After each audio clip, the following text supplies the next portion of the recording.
라디오 독서실. 한국인이 사랑하는 우리 문학.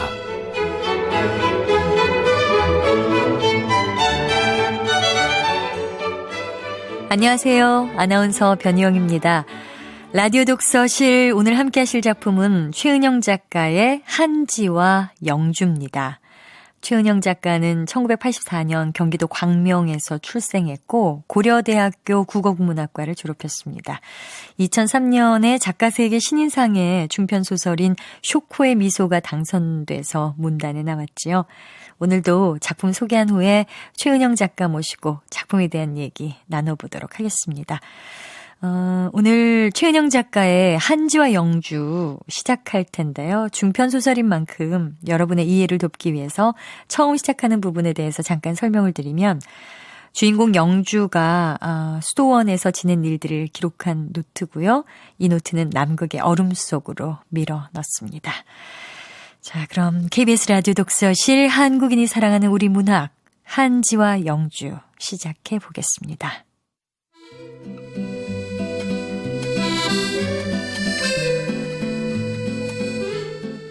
한지와 영주, 최은영.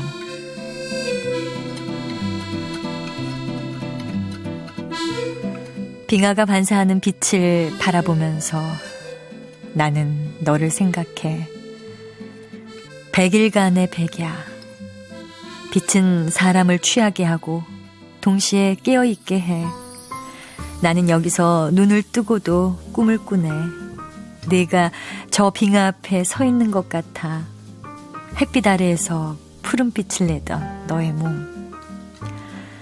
남극과 빙하, 백야와 흑야에 대한 얘기를 들으면서 어쩌면 네가 나이로비가 아닌 이곳 얼음의 땅에 있을지도 모른다는 생각을 했어.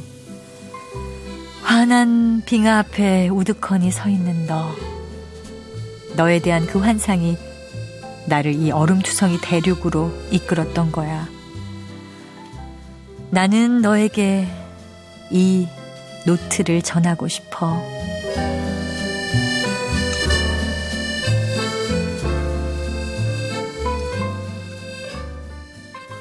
스물다섯의 젊은 수사가 그 수도원을 세웠을 때 유럽은 제2차 세계대전 중이었다. 수도원을 세우고 싶었던 그는 그 장소를 찾기 위해 프랑스 시골의 마을들을 여행했다. 그곳은 리옹 근처의 작고 황폐한 마을이었다. 젊은 사람들은 마을을 떠났고 남겨진 노인들만이 전쟁 속의 고독을 견디고 있었다. 그가 그 마을에 들렀을 때 한 노부인이 그를 초대해서 말했다. 이 적막한 곳에 와줘서 고마워. 그는 그 말을 잊어버리지 못하고 다시 그 마을을 찾아와 버려진 집을 사다 수도원을 세웠다. 보복하고 질투하며 분노하는 신은 없습니다. 신이 인간에게 줄 수 있는 것은 오로지 사랑뿐입니다. 그는 2차 세계대전 때는 나치를 피한 유대인들을 수도원에 숨겨줬고 2차 대전이 끝난 후에는 독일인 포로들을 숨겨줬다. 방문한 모든 사람을 거절하지 않는다는 원칙으로 그곳에서 기도하고 노동하고 싶은 사람들은 얼마든지 그곳에 머물 수 있었다. 방문객들이 늘어나자 장시간 그곳에 체류하는 사람들이 수사들을 도와 방문객들에게 음식과 숙소를 대접했다. 나는 아직도 내가 왜 그렇게 오랜 시간 그곳에 머물렀는지 모른다. 처음에는 일주일만 방문하기로 했던 수도원에서 나는 7달을 보냈다. 그때 나는 27살이었다.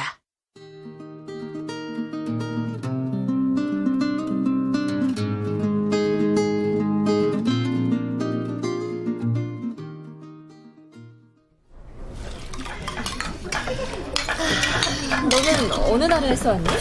나 한국, 코리아. 코리아? 아, 월드컵? 분단? 그리고 강남스타일. 맞아. 너는? 나는 벨기에. 오늘 점심 봉사는 뭐 배정 받았어? 나 운전면허 있어서 공항에 손님 맞으러 가야 해. 참 신기해. 어떻게 그런 골동품이 굴러갈까? 그러게 말이야. 한국에서 전화가 왔네. 전화 받아. 설거지 거의 다 됐는데 뭐. 마무리는 나 혼자 해도 돼. 고마워. 여보세요? 잠깐만요.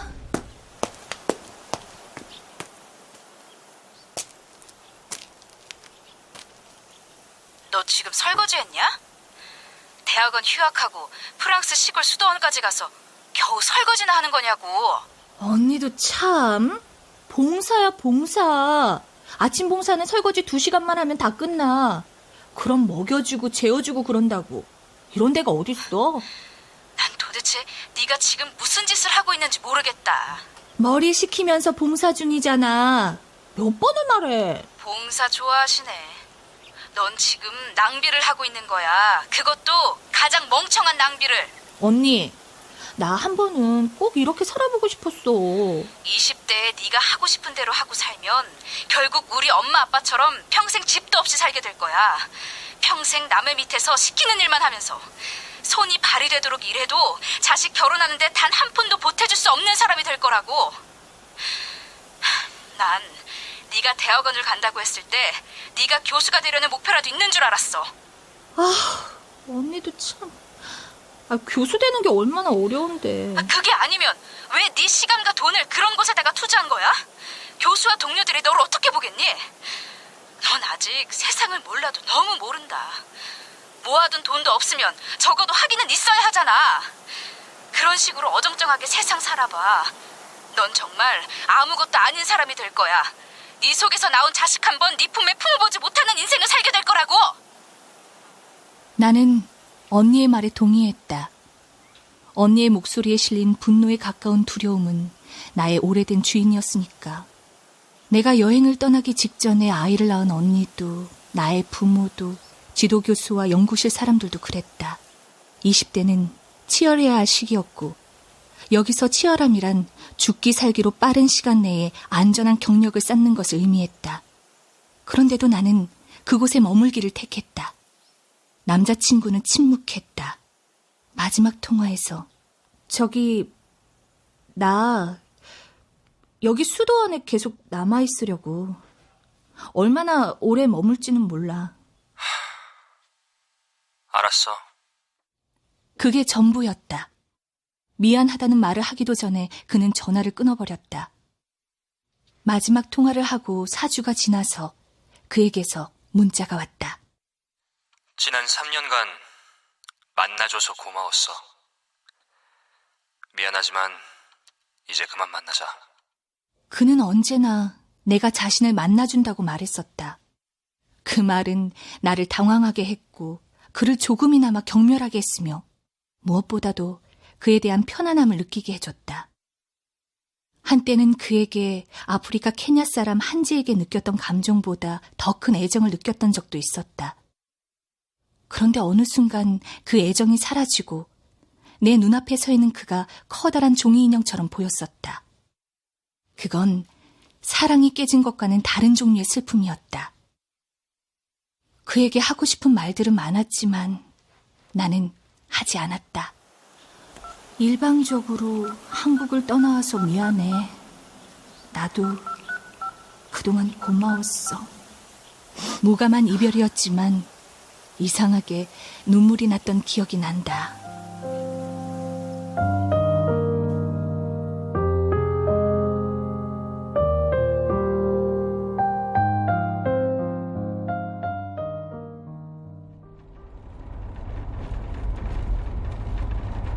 내가 케냐에서 출발한 한지와 카로를 마중 나간 건 수도원에 머문 지 4달이 됐을 때의 일이었다. 게이트에서 한지가 나타났을 때 나는 너무도 쉽게 그 애에게 시선을 빼앗겼다. 그 애는 우리가 마치 오랜만에 만난 친구라도 되는 것처럼 활짝 웃으며 걸어왔다. 와, 정말 검다. 검은 유화물감으로 캔버스에 그려진 사람처럼 피부는 순수한 검은빛이야. 키는 190cm가 넘겠는걸? 긴 면바지에 가죽 후드.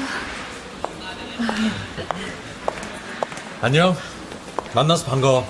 나 한지야. 어서 와. 난 태호라고 해. 난 프랑스 사람. 용주. 뭐해? 인사해야지. 안녕. 나는 영주야. 한국에서 왔어. 나는 카로야. 한지하고 난 아프리카 케냐에서 왔어.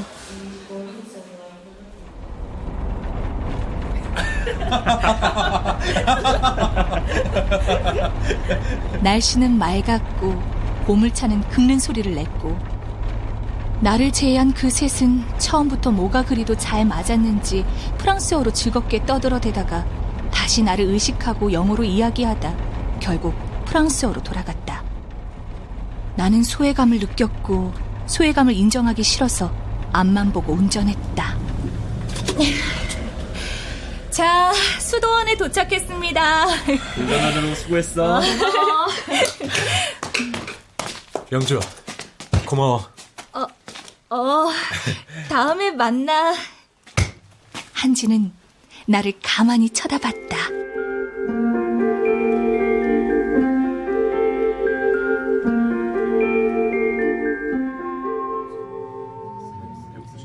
주님, 감사한 것이죠.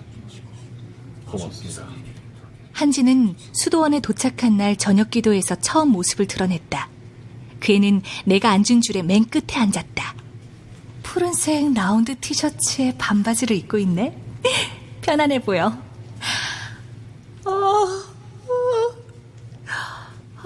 설거지를 끝내고 와서 그런가 졸리네. 나는 갓 설거지를 끝내고 장화를 벗어둔 채 맨발로 바닥에 앉아서 꾸벅꾸벅 졸았다. 수사들이 모두 자리를 떠나고 난 다음에도 나는 고개를 모로 숙이고 졸고 있었다. 영주. 한지. 나는 한지 얼굴을 처음으로 가까이에서 봤다. 까만 피부는 주름 하나 없이 윤기가 돌았고 커다란 눈은 아이처럼 맑았다. 라운드넥 티셔츠 위로 긴 목이 보였다. 하얀 치아는 앞니 하나가 반쯤 부러져 있었다. 그에게서 여름 풀냄새가 났다. 피곤해? 넌 안 피곤해? 아프리카에서부터 왔잖아. 난 하나도 안 피곤해. 너 매점이 어디 있는지 알아? 칫솔을 안 가져왔어. 나는 예배당을 나왔다. 예배당 앞쪽 담벼락에서 중남미에서 온 장기 봉사자들이 모여서 떠들고 있었다. 한지는 반갑게 웃으면서 그 애들에게 스페인어로 말을 걸었다. 마치 그 애들을 예전부터 알았다는 듯이. 영주, 아까 자동차에서 화났었어? 아니? 그랬던 것 같은데. 우리가 프랑스어로만 얘기하고 웃었어. 아니야. 요즘 일이 많아서 피곤했을 뿐이었어. 봐봐. 난 영어로도 말을 잘 못하잖아. 아니야. 난 널 다 이해해. 얘는 네가 하는 말을 다 이해해 이러지 않고 너를 다 이해해 이렇게 말을 하네? 나를 다 이해한다고? 영주, 그거 알아? 나 외국은 처음이야. 그리고 한국인도 처음 만났어. 너는 나의 첫 번째 한국인이야, 영주. 그럼 한지 너 아시아인도 처음 봤어? 나이로비에서 지나가는 중국인들을 보긴 했지만 말을 해본 건 처음이야. 참 신기하고 즐거워. 영주, 근데 너는 무슨 일을 해? 나는 대학원에서 지질학을 공부해. 지질학? 지구에 대해서 연구하는 거야. 지구의 나이를 측정하고 예전에 지구에 살았던 생물들에 대해서 알아보고 화산 폭발이나 지진을 예측하고 암석이나 빙하에 대해서도 연구해. 여기가 매점이야. 그러네? 얘기하느라 도착했는지도 몰랐어. 칫솔 하나 주세요. 네, 칫솔 3불입니다. 고맙습니다. 영주, 넌 여기 얼마나 있었던 거야? 처음에는 그냥 일주일만 머물려고 했었어. 근데 일주일이 2주일이 되고 2주일이 3주일이 되고 나도 내가 얼마나 여기에 있을지 몰라. 뭐 학교도 휴학했고 아무 계획이 없어. 난 27살이야. 여기서 이러고 있으면 안 된다는 걸 알아. 아니, 왜? 도피하는 건 좋은 게 아니니까. 내 삶에 대해서 책임감을 가져야 하니까. 괜찮아, 영주. 충동적으로 여기에 머문 것도, 네가 해야 했던 일을 내팽개쳐버린 것도, 수도원 생활도 모두 괜찮아. 그 이야기를 하는 한지의 얼굴이 환하게 빛났다. 어디에서도 본 적이 없는 표정이었다.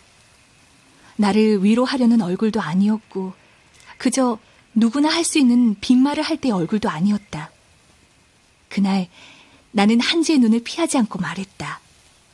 그러면서도 내가 한지의 눈을 피하지 않았다는 것을 의식하지도 못했다.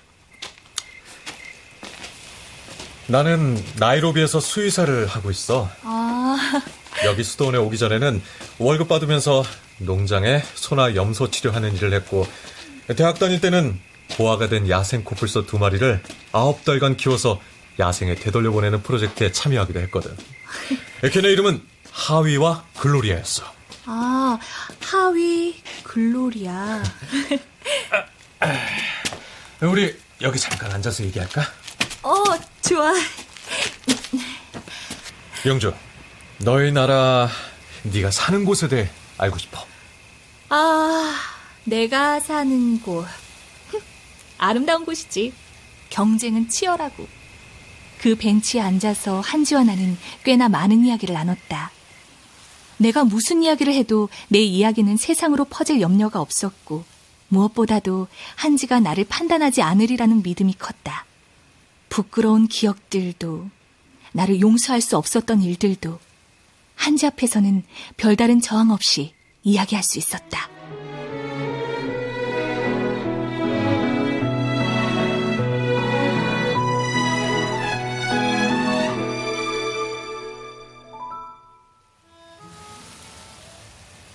저녁 기도를 끝내고 한지와 나는 어제의 그 벤치로 갔다.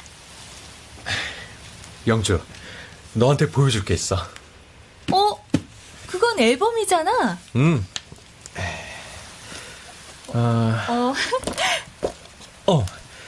여기 요람에 쌓인 이 아기가 나야.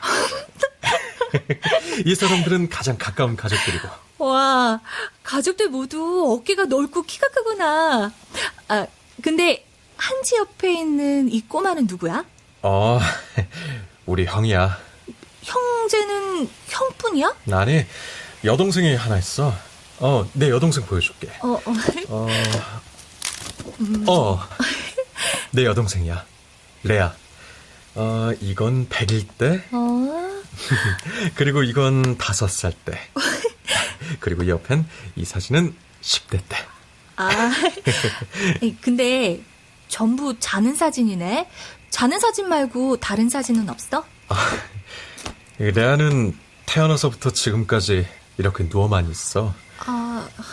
레아 생일날 찍은 가족 사진인데 아름다워. 그렇지? 레아의 마음은 2살에 머물러 있어. 어릴 때부터 마음이 산란할 때는 레아에게 갔어. 형이 엄마 아빠 몰래 나를 때리고 괴롭힐 때도 잠든 레아의 방에 찾아가서 조용히 울었어. 침대 위에서 자고 있는 레아의 얼굴을 가만히 들여다보면 마음이 잔잔해지는 거야. 레아가 다른 아이들 같았다면 레아랑 무슨 놀이를 하고 놀았을지 상상해보기도 했어. 엄마와 아빠, 형, 할머니, 고모들이 번갈아 가면서 레아를 돌보고 있지. 하지만 언젠간 결국 내가 레아를 돌봐야 할 거야. 그래서 난 어릴 때부터 내 삶이 나만의 삶이 아니라는 걸 알았어. 너만의 삶이 아니라고?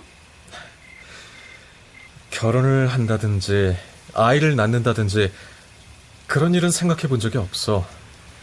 난 레아를 책임져야 돼. 돈을 벌어야 하고, 내가 집에 없을 때 레아를 돌봐줄 믿을 만한 사람을 고용해야 하고. 한지의 식구들은 레아의 몸에 등창이 생기는 것을 막기 위해서 2시간에 한 번씩 레아의 몸을 반대편으로 뒤집어야 했다. 레아를 목욕시킬 때는 적어도 2명이 동시에 일을 했다. 시간만 나면 여행을 다니던 한지의 엄마와 아빠는 레아를 낳은 이후로 가까운 거리로도 여행을 가지 못했다. 울고 때를 쓸 때도 있어. 아이니까 그럴 수 있지. 어떤 날에는 몇 시간이고 쉬지 않고 울기도 해. 그럴 땐 정말이지 레아가 밉고 그 상황이 짜증나고 때려서라도 레아를 조용히 시키고 싶었어. 나는 나쁜 사람이야. 아니야, 한지. 너는 누구보다 좋은 사람이야. 영주, 넌 참 단순하구나. 이런 이야기를 하면서도 한지의 시선은 레아의 사진에 닿아 있었다. 한지 얼굴에 일렁이는 따뜻한 빛이 내 창백한 마음 위에 비쳤다.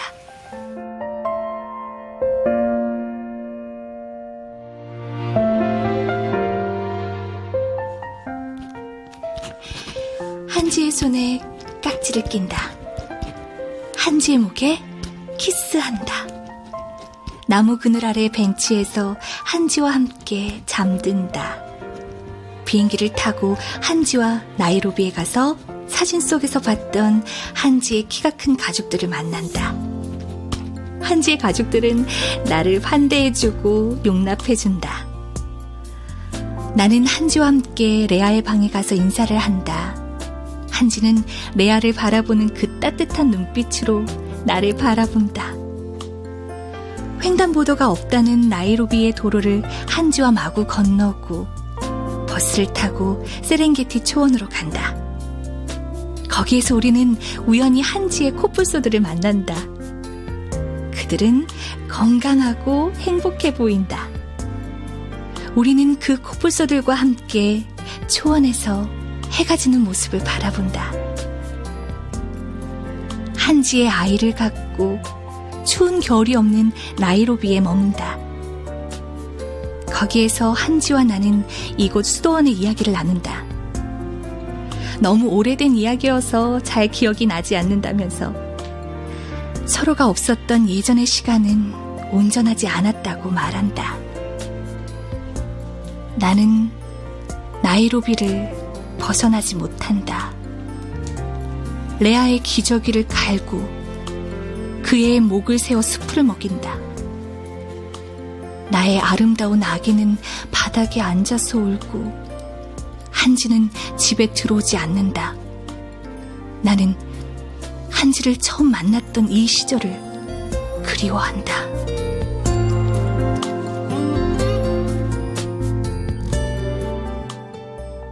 그 2주일이 지나고 우리는 더 이상 나이트 가드로 만나지 않았다. 그런데도 한지와 나는 약속이라도 한 것처럼 오후 기도가 끝나고 그 길목에서 만났다. 그리고 우리는 종종 수도원 바깥으로 산책을 나갔다. 여기 정말 아름답지 않아, 한지? 아름다워. 조용하고. 수도원 정문 가까이에는 예전에 예배당으로 쓰이던 작은 채플이 있었고 채플 앞에는 세상을 떠난 수사들의 묘지가 있었다. 봉분이 없는 작은 묘지였다.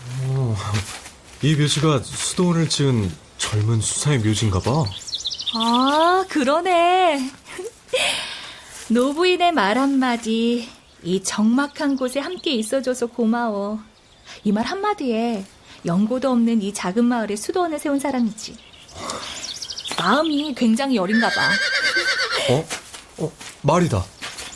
그 채플 아래로 내려가면 말 한 마리가 있었다. 우리는 그 말에게 피터라는 이름을 지어주고 식사 시간에 배급받은 사과와 비스킷을 줬다.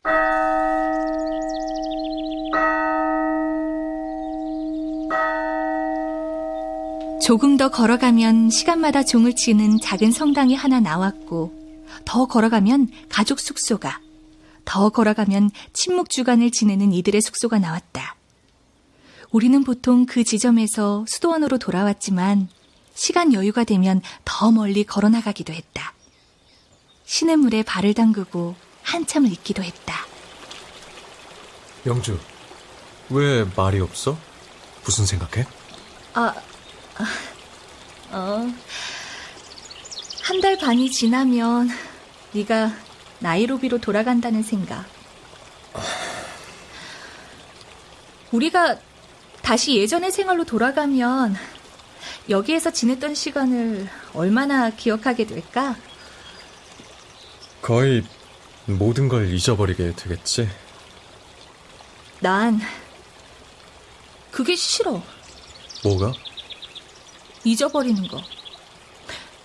잠깐만. 자, 내 일기야. 여기 도착해서부터 매일 써왔던 거야.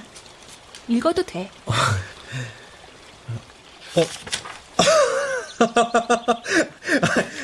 글씨가 무슨 그림 같다. 이거 봐.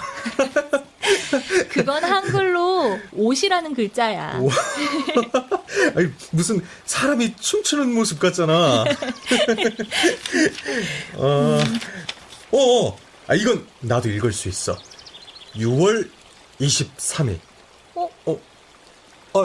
내가 도착한 날이네? 날도 더운데 오래된 차를 타고 리옹 공항까지 가서 피곤했다. 나이로비에서 온 한지인지 뭔지 아는 남자애는 자꾸 프랑스어로 말하는데 시끄러워서 한 대 때려주고 싶었다. 예배당에서 졸고 있는데 말을 거는 건 또 뭔가. 3개월간 집을 떠나왔는데 칫솔을 안 가져왔다고? 덕분에 매점까지 같이 가져야 했다. 뭐? 영주, 여기에 내 얘기를 쓰기도 했어? 6월 23일 이후의 일기부터 한지 넌 하루도 빠지지 않고 등장해. 한지 네에게는 별로 없어. 오호, 난 널 친구라고 생각했는데. 자, 여기.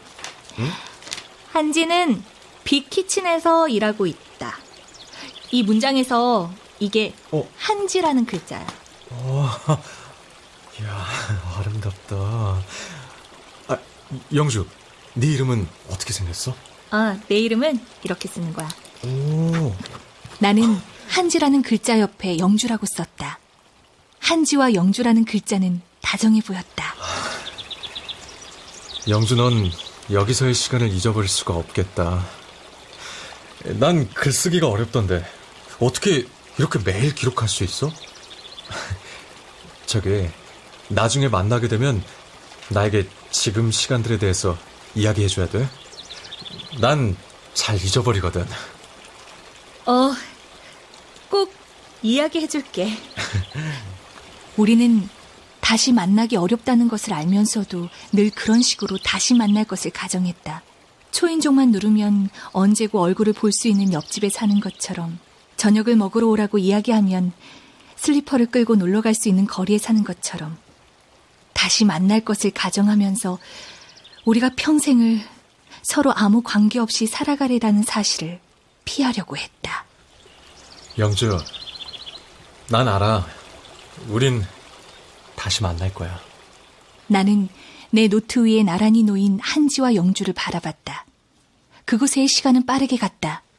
나는 시계를 보면서 5분이 지나가는 것을 안타까워했다.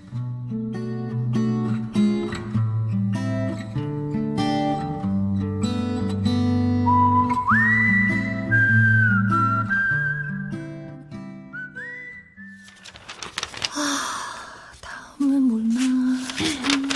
영주, 뭐해? 잡지 읽고 있어. 옆에 앉아도 돼? 물론이지. 저기 어제 한지랑 같이 이야기하는 걸 봤어. 마을 쪽으로 가는 길에서 얘기했지? 그랬어. 한지가 바닥에서 뭔가를 주워서 던지더라? 그거 뭐였어? 민달팽이. 근데 왜?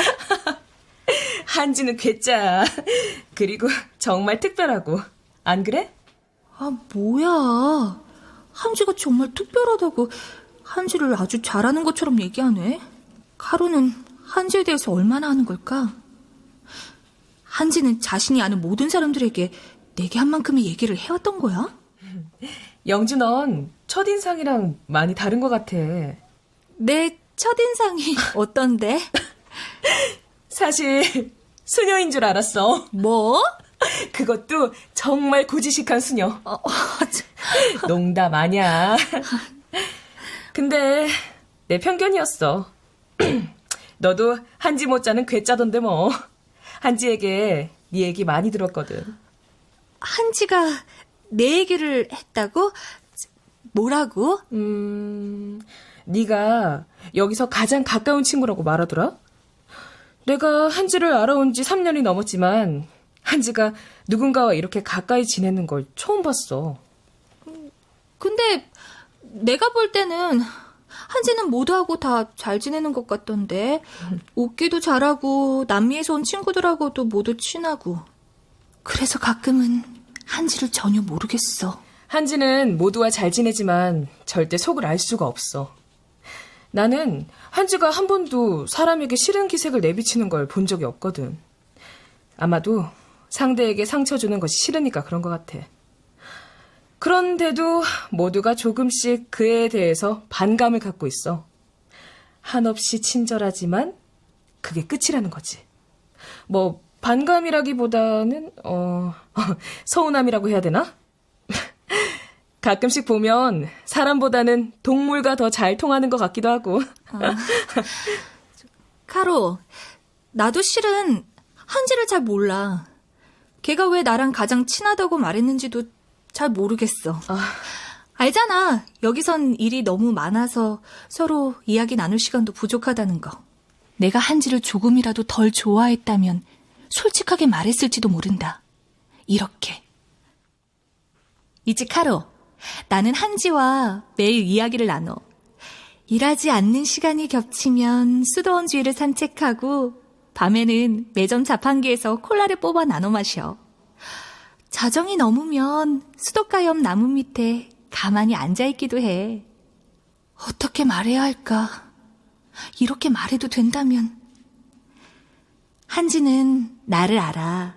그리고 나는 한지가 코뿔소의 마음을 상상하듯 한지의 마음을 상상하고 있어. 가끔씩은 한 번도 가본 적 없는 한지의 집 발코니 위에 앉아있기도 해.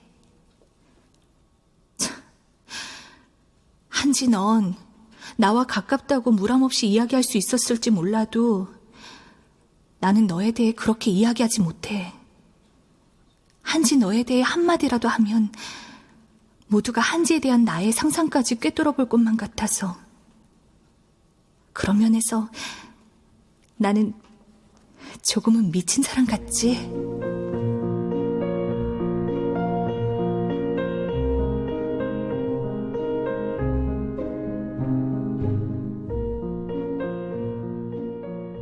그건 한지가 나이로비에 가기 2주 전 9월 12일의 일이었다.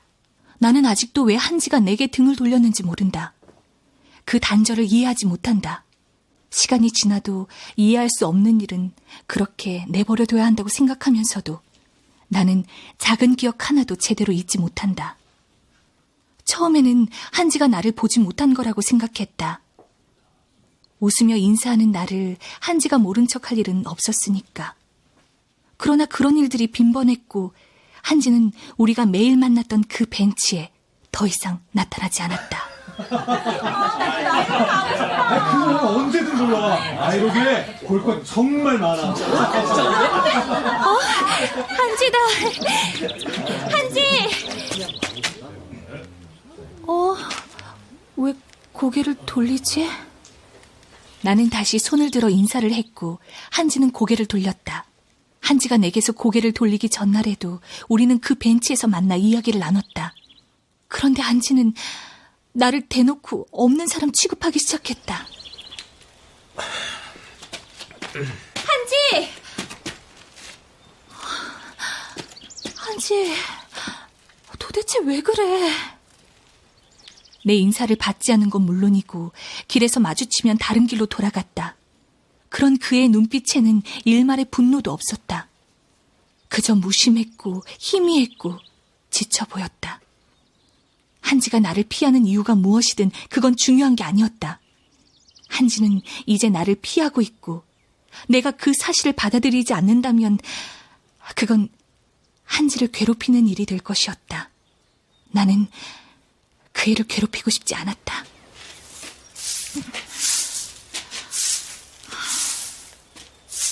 나는 다른 사람들에게 내 고통에 대해 시위하고 싶지 않았다. 나는 그저 내 몫의 일을 하고 하루 3번 밥을 먹고 공동 기도에 참석했다. 한지와 산책을 하던 시간에는 여자 숙소 거실에서 책을 읽거나 다른 봉사자들과 함께 코코아를 타먹으면서 이야기했다. 밤에는 카드 게임을 하거나 남미에서 온 애들과 털실로 팔찌를 만들고 거실 식탁에서 엉터리 탁구를 쳤다. 나는 눈물이 날 때까지 웃었다. 12시쯤 방에 들어가면 룸메이트들은 다 자고 있었다. 나는 담요 속으로 기어들어가 소리 없이 울다 잤다. 카로가 나를 찾아온 건 그런 밤들 중에 하루였다. 그녀는 방문을 열고 내 이름을 조용히 불렀다. 영주, 잠깐이면 돼. 무슨 일이야, 카로? 너 일하는 시간 말곤 계속 거실에서 다른 애들이랑 같이 있더라? 영주, 너 한지와 무슨 일이 있었던 거니? 그걸 왜 네가 묻는 건데? 그냥 궁금했었어. 왜 매일 붙어있던 너희가 이제 인사도 안 하는 사이가 됐는지. 애들이 너희 앞에서 말을 안 해서 그렇지 그런 얘기를 많이 해. 한지는 시무룩해 보이더라. 월요일에 있는 아프리칸 모임에도 안 나왔고 숙소에서도 애들이랑 잘 어울리지 않는다고 해. 그래서? 네가 왜 한지에게 그렇게 대하는지 모르겠어. 한지는 좋은 애야. 네가 한지에게서 무슨 이야기를 들었는지 모르겠는데 한지는 아무 말도 안 했어. 그럼 왜 모든 걸 추측해서 내가 한지에게 일방적으로 잘못했다고 단정하고 이 시간에 자는 나를 깨워서 괴롭히는 거야? 넌 웃고 떠들잖아. 다른 애들이랑 카드 게임하고 탁구 치고 한지가 괴로워하는 동안. 그래, 그랬어. 그런데 그게 너랑 무슨 상관이야? 나는 내가 나쁘게 말하고 있다는 것을 느꼈다. 카로는 그저 한지가 걱정되어 묻고 있을 뿐인데 나는 감정적으로 반응하고 있었다. 난 그저 너희 사이가 걱정돼서 했던 말이었어. 내가 예전에도 너에게 얘기했었지. 한지는 너랑 지냈던 것처럼 누군가와 가까이 지내본 적이 없는 애야. 영주, 한지는 좋은 애야.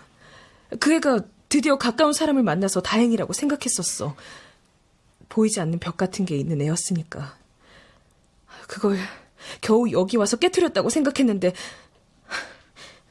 난 걔가 상처 입은 것처럼 보여서.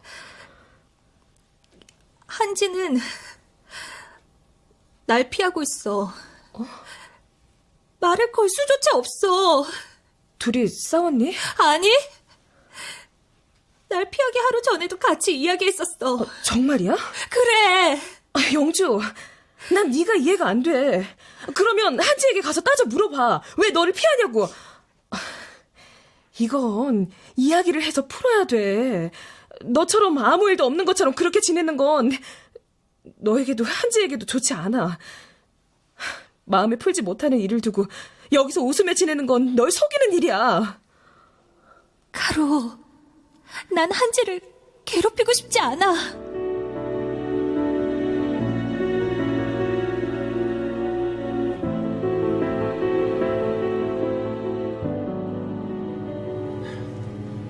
영주, 치즈가 다 떨어졌어요. 빅키친 냉장실에 가면 치즈가 있을 겁니다. 좀 가져다 줄래요? 네.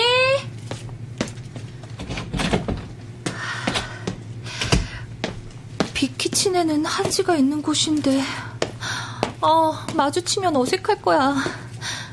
아니 빅키친은 넓고 나는 냉장실에만 잠깐 갔다 오는 건데 조리실에서 일하는 한지하고 마주치지 않을 거야. 그래, 그럴 거야.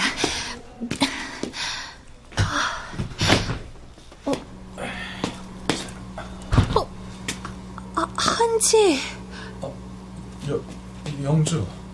냉장실에 불을 켜고 안으로 들어가자 사과 박스를 들고 있는 한지가 서 있었다. 한지는 무슨 말을 할 것처럼 나를 쳐다보면서도 한마디도 하지 않았다. 난 그 애가 나를 피하지 않았다는 것만으로도 안도했고 말을 할 수 있는 용기를 얻었다. 저기, 나를 피하지 않아줘서 고마워. 아주 잠깐이면 돼. 여기는 냉장고 아니고 너무 추워서 오래 있을 수도 없잖아. 그러니까 들어줘. 내가 없는 것처럼 나가버리지 마. 한지, 네가 왜 이러는지 이유를 묻지 않을게. 알게 된다면 마음은 후련해지겠지만 그게 다 무슨 소용이야. 내가 너에게 잘못한 게 있다면 용서하고, 용서하지 않고는 너의 자유야. 나의 잘못 때문도 아니라면, 너의 사정 때문에 이러는 거라면 그게 뭐든 난 이해할 수 있어. 하지만 누군가의 말 때문에 날 오해했다면, 내 진심을 보지 못했다면 그건 정말 안타까운 일일 거야. 네가 나에게 아무리 못되게 해도 난 상관 안 해. 세상 어디에도 널 미워할 수 있는 방법은 없어. 이런 식으로라도 좋으니까 너와 같은 공간에서 지내고 싶어. 일주일 뒤에 너를 여기서 볼 수 없다고 생각하면 걷다가도 눈물이 나. 이제 더 이상 너에게 이렇게 말을 할 수는 없겠지.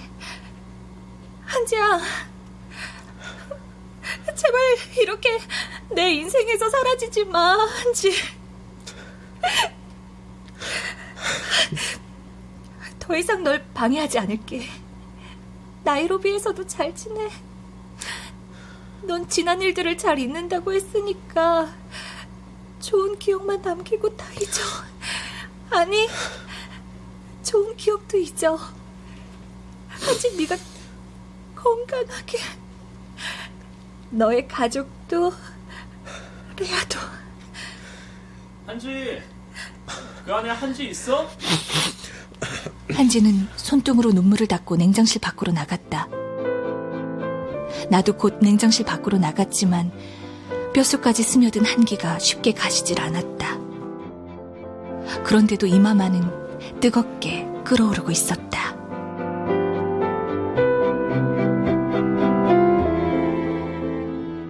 나는 침묵 주간을 신청했다. 숙소에 있는 모든 짐을 챙겨서 수도원 밖에 있는 친묵의 집으로 갔다. 노동이 없는 하루는 길고 고통스러웠다.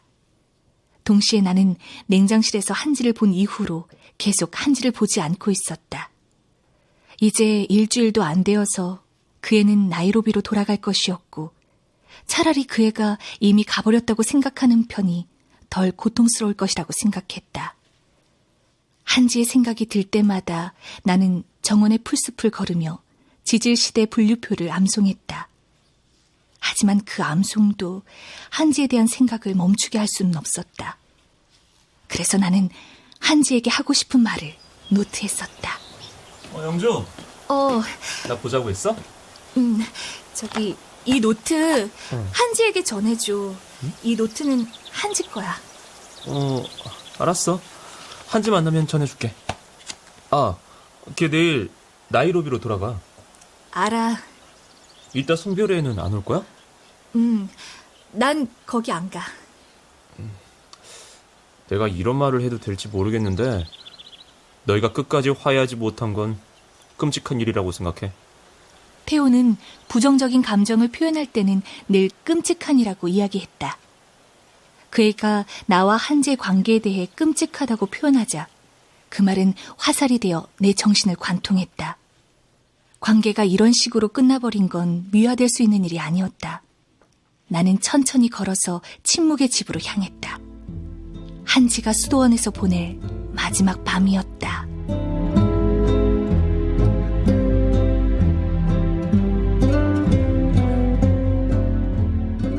한지가 수도원을 떠난 이틀 후에 나는 다시 여자 숙소로 돌아왔다. 그리고 노트는 다시 나에게로 왔다. 한지는 이 노트를 받지 않았어. 이건 너에게 중요한 거라고 말하면서. 이틀 후에 태호도 수도원을 떠났다.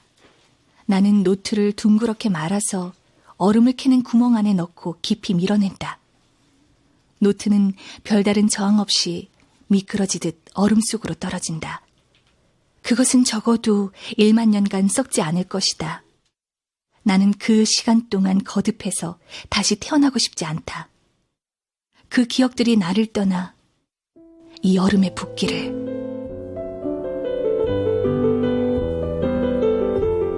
한지, 내일 너는 나이로비로 떠날 거고 저녁 무렵에는 나이로비의 너희 집에서 가족을 만나게 될 거야. 레아는 널 보고 얼마나 기뻐할까? 그런 레아를 만날 너는 얼마나 행복할까? 너는 샤워를 하고 짐을 풀고 가족들과 함께 식사를 하겠지. 핸드폰으로 찍은 사진들을 가족들에게 보여주면서 여기에서는 좋은 일들만 있었다는 듯이 이야기할 거야. 그러면서도 마음속으로는 어디에도 가지 못하는 너희 가족들에게 미안하겠지. 그래서 넌 가족들에게 더 성실해질 테고 머지않아 다시 동물병원에서 일을 시작하게 될 거야. 시간이 지나면 넌 조금 어리둥절해질 거야. 네가 한때 프랑스의 한 시골 마을에서 수도원 생활을 했고 거기에서 조그마한 한국 여자에게 네 이야기를 털어놓고 매일 만나 산책을 했었다는 사실이 낯설게 느껴지게 될 거야.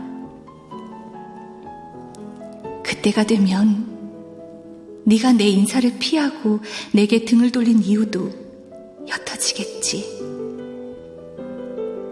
그때 나를 다시 생각한다면 이미 나는 얼굴도 목소리도 사라진 사람이 되어 있을 거야. 나는 너의 인생에 아주 작은 흔적만을 남긴, 어쩌면 아무런 흔적도 남기지 못한, 너와 무관하게 살아가는 타인이 될 거야. 나도 언젠가는 너처럼 이곳을 떠나 내가 살던 곳으로 가게 되겠지. 다시 연구실에 출근을 하고 암석들을 상대하고 일본과 중국의 동굴로 출장을 떠날 거야. 나이에 걸맞은 옷과 표정을 걸치고서 누구와도 불화하지 않으려고 애를 쓰면서 아주 가끔씩 지금의 시간들을 떠올리게 될 거야. 내가 가장 나다울 수 있었던 시간을. 그 시간 속에 너와 나를 기억할 거야. 내 적막한 마음에 함께 있어줘서 고마웠어. 한지, 네가 앞으로 살아갈 시간에 축복이 가득하길, 망각의 축복을 순간순간마다 존재할 수 있는 힘을 낼 수 있기를. 영주.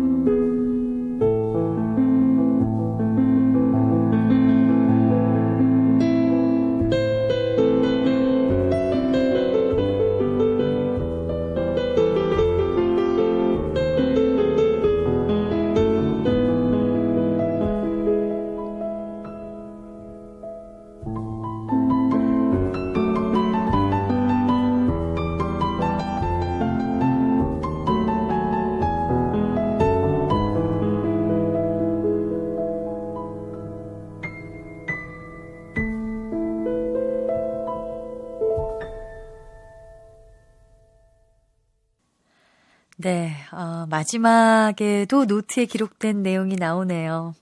6개월간 수도원에서 지낸 일들을 기록한 노트. 남극 얼음 속으로 밀어 넣으면서 끝이 났습니다. 최은영 작가 나오셨어요. 안녕하세요. 안녕하세요. 네.